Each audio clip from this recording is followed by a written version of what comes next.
Tu te réveilles un matin et pour la première fois depuis longtemps, tu n'as pas l'impression que quelque chose pèse sur ta poitrine. Pas de pensée qui s'entrechoque dès les premières secondes, pas de liste interminable qui surgit dans ta tête avant même que tu aies ouvert les yeux. Pas cette sensation d'être déjà en retard sur une vie que tu n'arrives pas à rattraper.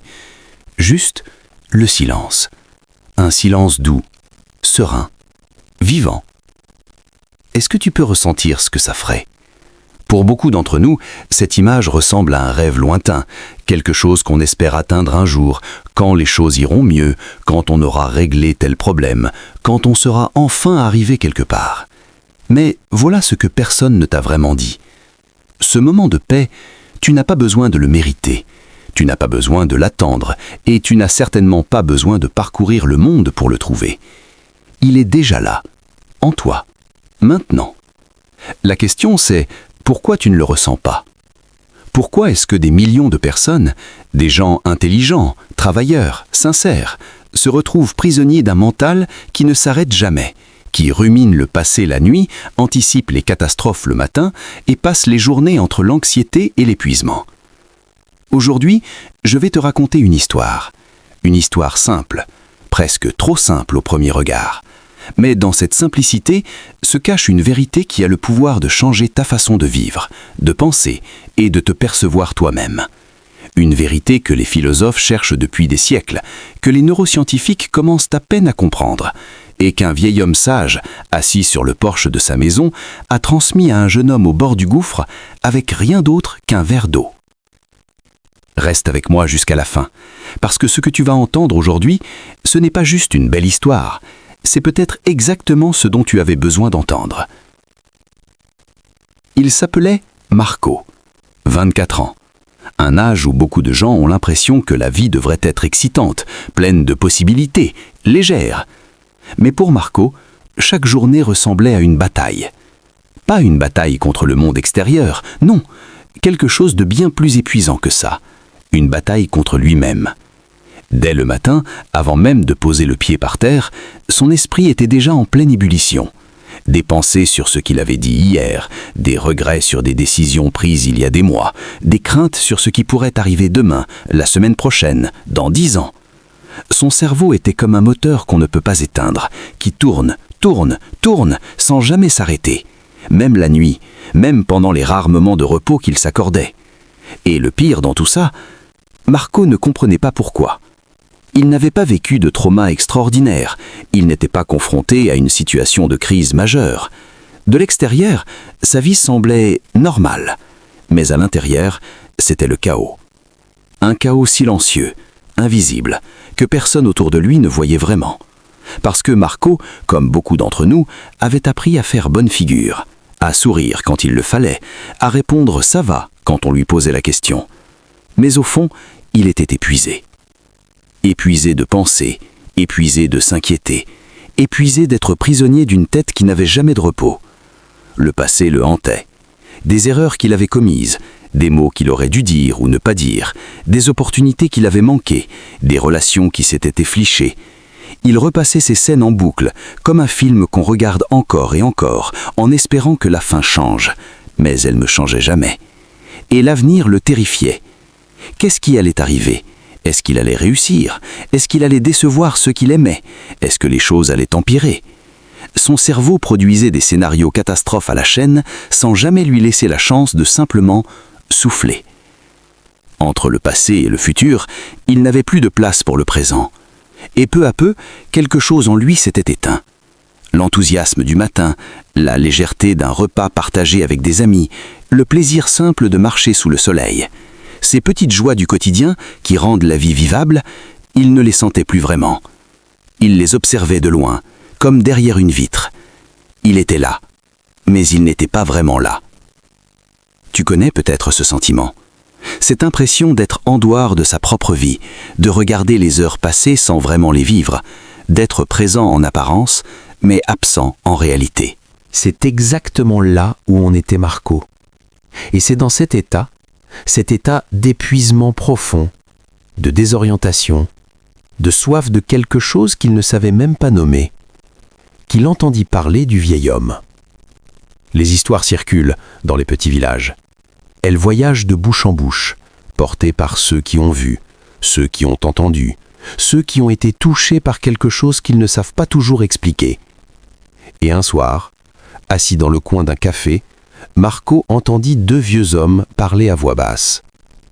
Ils parlaient d'un village perché dans les collines, un endroit retiré, loin des routes principales, loin du bruit, loin de l'agitation du monde moderne. Et ils parlaient d'un homme qui y vivait. Un homme qui, autrefois, avait exercé la psychologie dans une grande ville. Un homme qui avait consacré des décennies à aider des gens brisés, perdus, débordés, à retrouver le chemin vers eux-mêmes. Des gens que tout le monde avait abandonnés. Des gens qui ne croyaient plus en rien. Des gens qui avaient tout essayé et qui n'espéraient plus rien. Et cet homme, à chaque fois, avait trouvé les mots, ou parfois pas les mots du tout. Juste la présence, juste la sagesse silencieuse de quelqu'un qui comprend sans qu'on ait besoin de tout expliquer. Avec les années, il avait quitté la ville. Non pas par désillusion, mais par sagesse. Il avait compris que les vraies réponses ne vivaient pas dans les bureaux climatisés, ni dans les livres savants, ni dans les théories complexes. Elles vivaient dans la simplicité, dans la nature, dans le silence. Alors il s'était retiré. Et de temps en temps, quand quelqu'un faisait le chemin pour aller le voir, quelqu'un qui en avait vraiment besoin, il acceptait de partager ce qu'il savait. Marco écouta cette conversation jusqu'au bout. Et quelque chose en lui, quelque chose qu'il ne saurait pas décrire avec des mots, lui dit que cet homme pouvait l'aider. Pas de certitude logique, pas de preuve. Juste une intuition profonde venue de quelque part en dessous des pensées, en dessous de l'agitation permanente de son mental. Une petite voix qui disait « Vas-y ».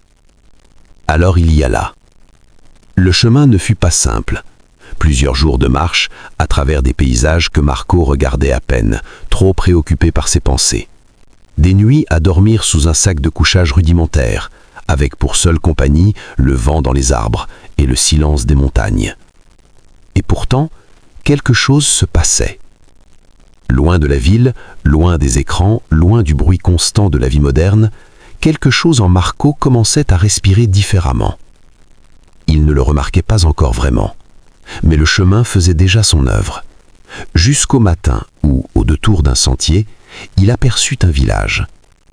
Quelques maisons de pierre, un puits au centre d'une petite place, des fleurs sauvages poussant entre les pavés, et partout, ce silence particulier que seule la nature sait créer. Ce silence qui n'est pas vide, mais au contraire, plein de vie. Et là, sur le porche d'une petite maison entourée de verdure, un vieil homme. Les yeux fermés, les mains posées sur les genoux, parfaitement immobile. Il dégageait quelque chose que Marco ne pouvait pas nommer immédiatement. Pas de faiblesse, pas d'absence. Quelque chose d'infiniment plus rare. Une paix absolue. Comme si rien au monde ne pouvait le troubler. Comme si chaque seconde était exactement à sa place. Marco s'arrêta. Il observa cet homme pendant un long moment, sans bouger. Et pour la première fois depuis très longtemps, il sentit quelque chose se détendre en lui. Marco s'approcha doucement. Il ne voulait pas briser ce silence. Il ne voulait pas déranger quelque chose qui semblait sacré. Mais ces questions étaient là, comme toujours, urgentes, pressantes, trop lourdes pour être gardées plus longtemps. « Grand-père, mon esprit est agité. Je n'arrive pas à arrêter de penser. Je veux retrouver la paix. Pouvez-vous m'aider ?» Le vieil homme n'ouvrit pas les yeux immédiatement. Il laissa les mots de Marco flotter dans l'air, comme s'il leur accordait le temps d'exister pleinement avant d'y répondre. Puis, lentement, il souleva les paupières. Et sourit.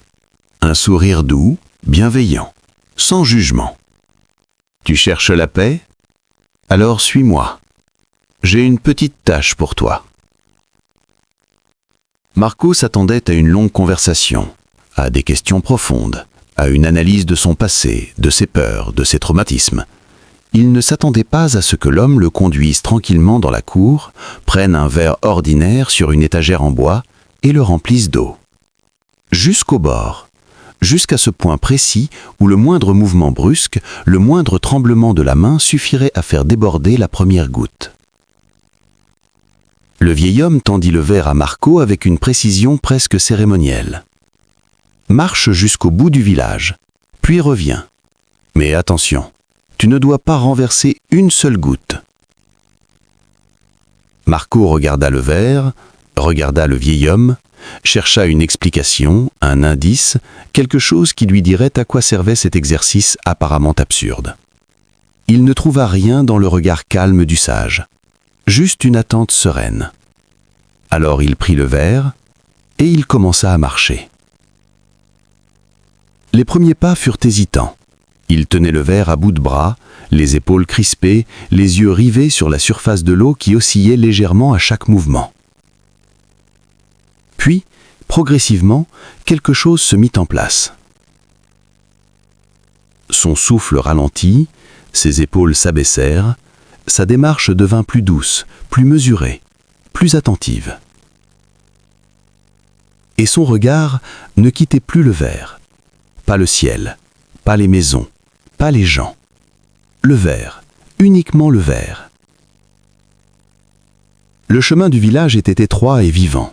Des enfants couraient en riant, se poursuivant entre les ruelles, des vendeurs criaient pour proposer leurs marchandises, une vieille femme battait un tapis contre un mur, deux chiens se disputaient un morceau de pain, des voix, des bruits, des mouvements partout. Mais Marco ne voyait rien de tout ça. Tout son monde entier s'était réduit à la surface de cette eau.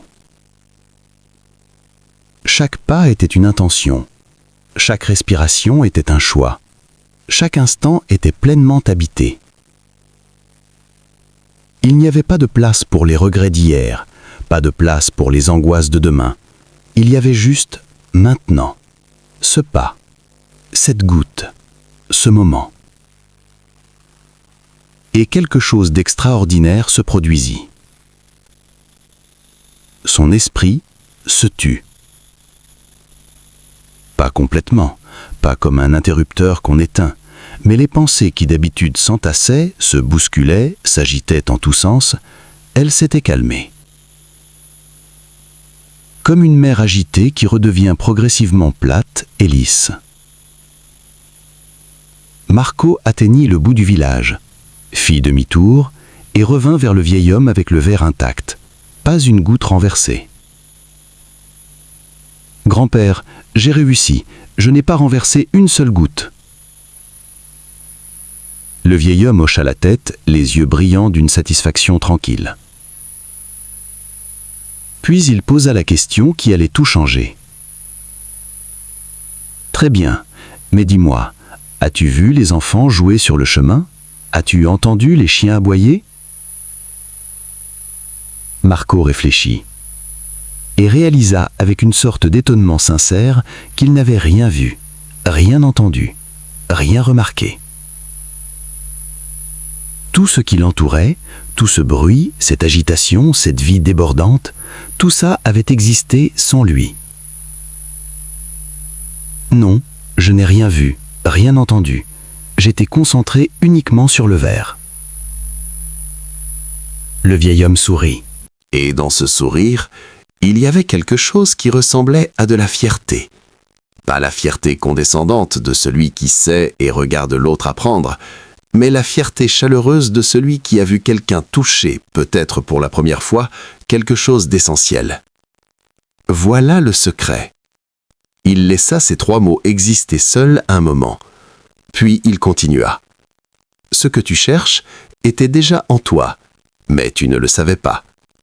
Marco écouta, sans bouger. Quand ton esprit est totalement dans le moment présent, il n'y a plus de place pour la peur, plus de confusion, plus de pensées inutiles. Le vieil homme se leva lentement, s'approcha du bord de la cour et regarda au loin, vers les collines baignées de lumière dorée. Tu vois, Marco, le problème n'est pas que tu penses trop. Le problème, c'est que tu penses à côté.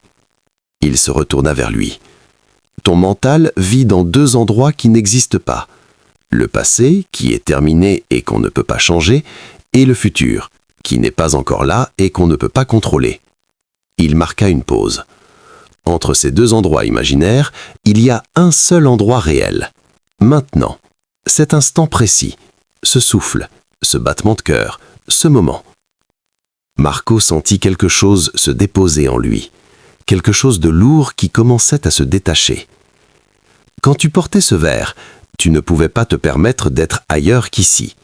Le risque de renverser l'eau t'obligeait à être totalement présent. Et dans cette présence totale, où étaient tes angoisses? Marco réfléchit. Elles n'étaient plus là. Exactement, dit le sage doucement. Elles n'étaient plus là. Non pas parce qu'elles avaient disparu pour toujours, mais parce que ton esprit n'avait plus de place pour elles. Il était entièrement occupé par le réel. Il revint s'asseoir avec cette lenteur consciente qui semblait être sa façon de vivre chaque geste. La souffrance mentale a besoin d'une chose pour exister. L'absence. L'absence au moment présent. Quand tu n'es pas là, dans l'ici et maintenant, l'esprit remplit le vide avec des histoires.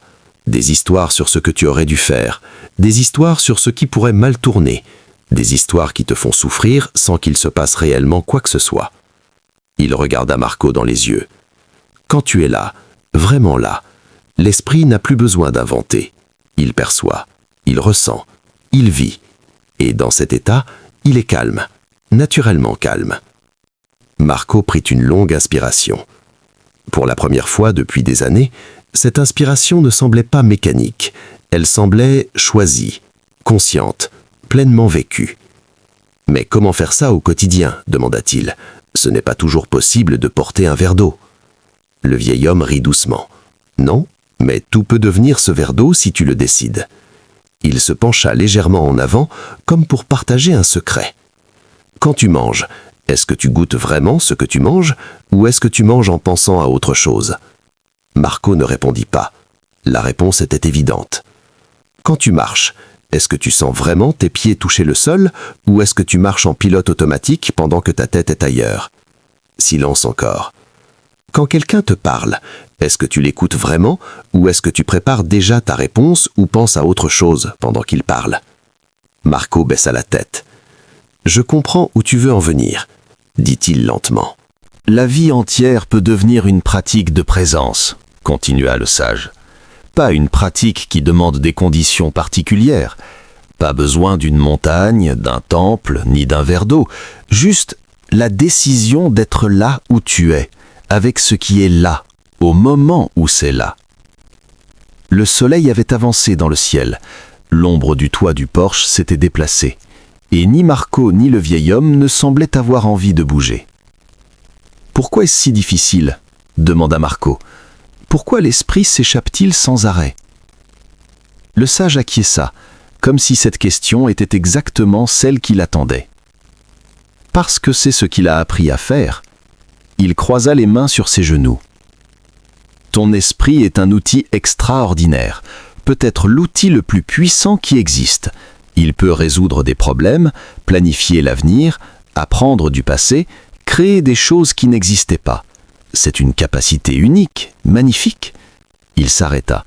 « Mais comme tout outil puissant, il peut aussi être mal utilisé, ou plutôt mal orienté. » Il prit une petite pierre dans le jardin et la posa sur la rambarde du porche. « Imagine un couteau. Si tu l'utilises pour couper du pain, c'est parfait. Mais si tu le laisses tomber sur toi, il te blesse. Ce n'est pas le couteau qui est mauvais, c'est l'usage qu'on en fait. » Il désigna la pierre. « Ton esprit, quand il est orienté vers le présent, est un outil de perception, de création, de connexion. Mais quand il est laissé sans direction, il tombe dans ses habitudes. Et ses habitudes, c'est de chercher des problèmes, de se préparer au pire scénario, d'analyser ce qui a mal tourné pour éviter que ça se répète. » Il regarda Marco. C'est une fonction de survie. Elle existait pour nos ancêtres qui devaient anticiper les dangers, se souvenir des erreurs pour ne pas mourir. Elle était utile à l'époque. Mais aujourd'hui, dans ta vie quotidienne, elle tourne à vide. Elle cherche des dangers qui n'existent pas. Elle rejoue des scènes passées qui ne changeront jamais. Elle construit des catastrophes futures qui n'arriveront probablement jamais. Marco sentait chaque mot atterrir quelque part en lui avec une précision surprenante. Et plus on la laisse faire, plus elle prend de la place. Plus les pensées s'accumulent, plus elles semblent réelles, plus elles génèrent des émotions. La peur, l'anxiété, la tristesse, la colère. Et ces émotions, à leur tour, génèrent d'autres pensées. C'est un cercle qu'on peut briser, mais pas en luttant contre les pensées, en les laissant passer et en choisissant où mettre son attention. Comment on fait ça ? Demanda Marco. En revenant, encore et encore, sans se juger. Le sage prit une grande inspiration. La présence n'est pas un état qu'on atteint une fois et qu'on garde pour toujours. C'est une pratique, comme un muscle. Tu t'en éloignes, c'est inévitable, c'est humain, et tu reviens. Tu t'en éloignes, et tu reviens. Chaque retour est une victoire. Chaque retour renforce le muscle. Il sourit. Et avec le temps, tu t'en éloignes moins souvent, et tu reviens plus vite.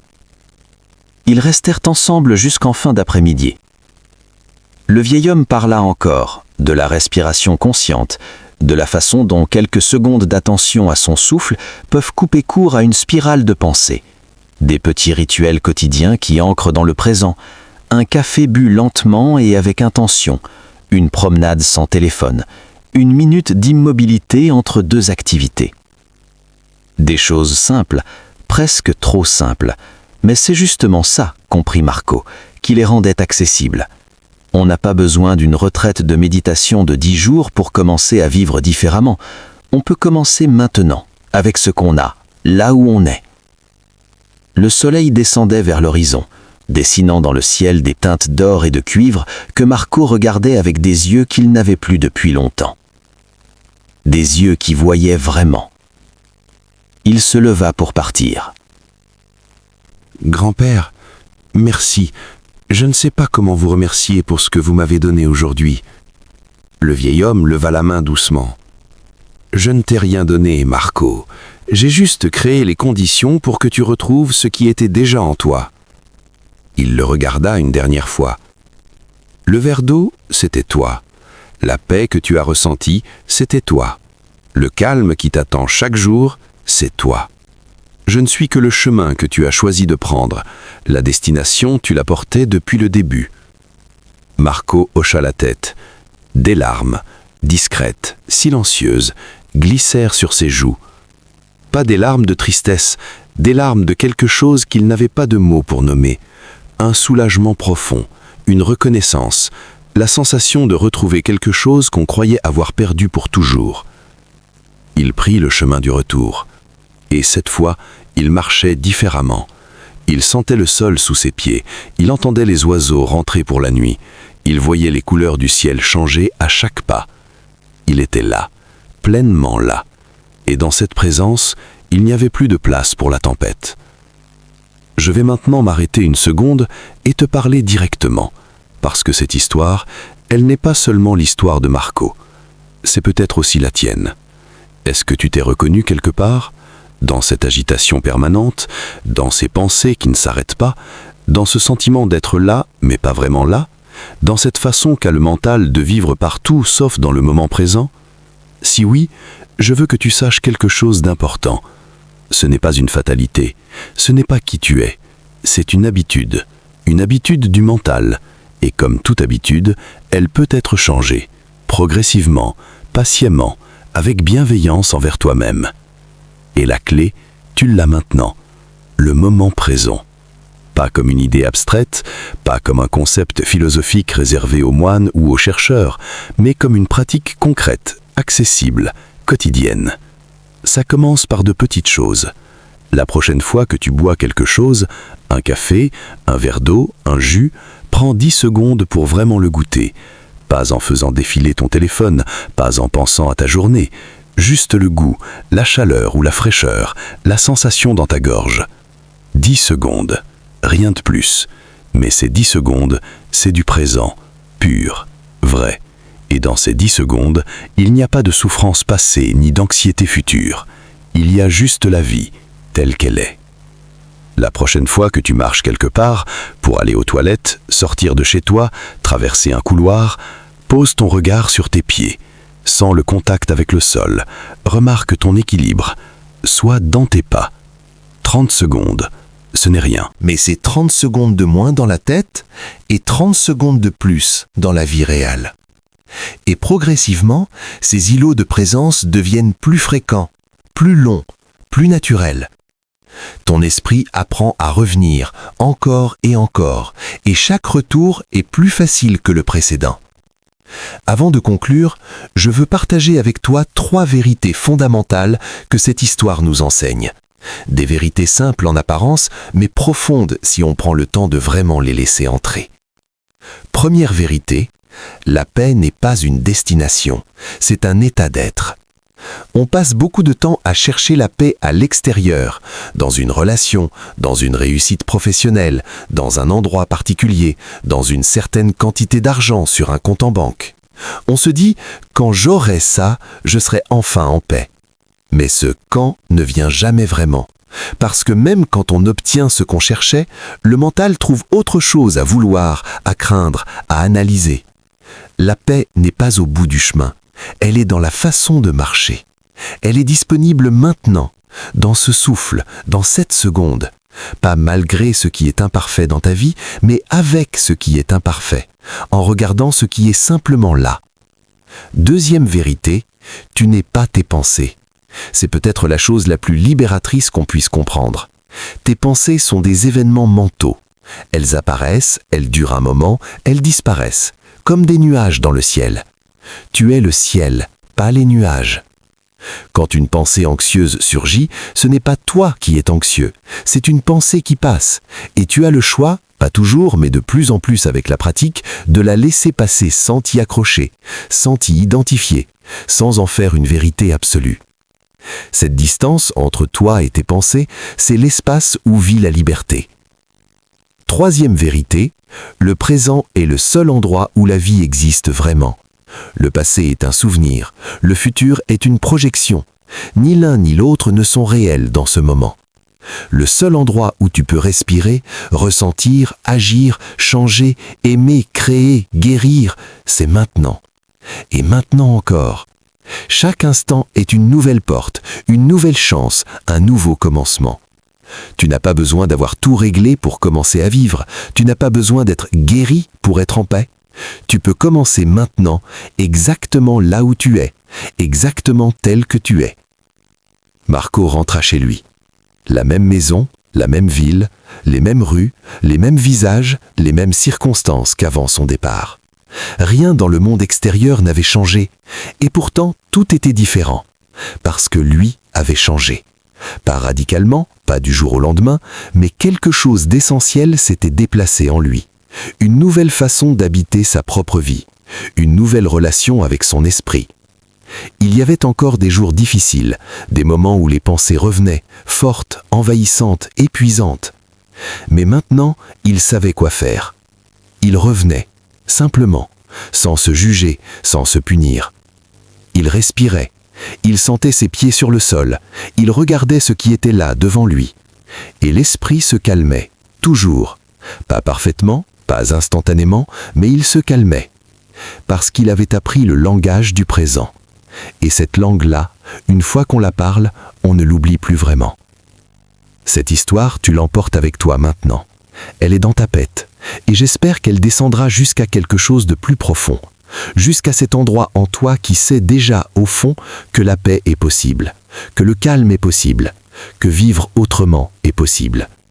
Pas dans un monde parfait, pas dans une vie sans problème, mais dans ta vie, telle qu'elle est, avec tout ce qu'elle contient. Un verre d'eau, un chemin dans un village, un vieil homme sage. Et toi qui choisis, à partir d'aujourd'hui, d'être là où tu es. C'est tout ce qu'il faut. Et c'est déjà énorme. Si cette vidéo t'a touché, laisse un like, ça m'aide vraiment à continuer ce travail. Partage-la avec quelqu'un dans ta vie qui en a besoin en ce moment. Et abonne-toi pour recevoir chaque semaine des histoires et des réflexions qui te font du bien. On se retrouve très bientôt. Prends soin de toi et reste présent.